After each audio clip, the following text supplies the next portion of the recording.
તો અમદાવાદના વસ્ત્રાલમાં આવેલા સિદ્ધેશ્વર મંદિરમાં દાનપેટીમાં ચોરીનો બનાવ જે છે તે સામે આવ્યો છે। સિદ્ધેશ્વર મંદિરમાં બે ચોર ઘૂસી દાનપેટીની ચોરી કરીને નાસી ગયા હતા। મંદિરમાં ચોરી કરનાર બંને ચોર સીસીટીવીમાં કેદ થયા છે। પોલીસે સીસીટીવીના આધારે તપાસ હાથ ધરી છે।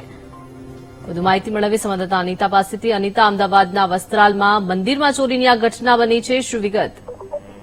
જે ખાસ જે પ્રકારે વસ્ત્રાલમાં મંદિરમાં દાનપેટીની ચોરીનો આ વધુ એક સામે આવ્યો છે। અગાઉ પણ આ સિદ્ધેશ્વર મંદિરમાં ચોરીની ઘટના બની હતી।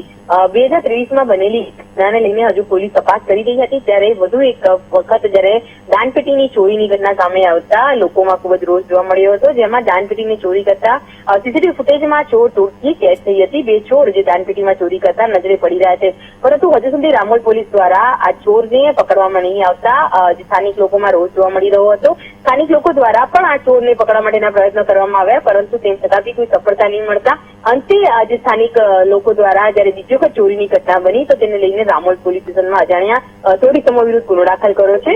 આ તો રામોલ પોલીસે બે ટીમો બનાવી છે અને જે ચોર ટોળકી જે સીસીટીવી ફૂટેજમાં કેદ થઈ છે તેની ઓળખ કરીને તેની શોધખોળ કરવામાં આવી રહી છે। જી આભાર અનિતા, સમગ્ર વિગત આપવા બદલ। તો આ તરફ વડોદરાના જેતલપુરમાં પણ કાશી વિશ્વનાથ મંદિરમાં ચોરીની ઘટના જે છે તે બની છે। દાનપેટીમાંથી 44,000 રોકડની ચોરી કરવામાં આવી છે। મંદિર બહારના ચોરના સીસીટીવી ફૂટેજ પણ સામે આવ્યા છે। પૂજારીએ ગોત્રી પોલીસ સ્ટેશનમાં ફરિયાદ નોંધાવી છે।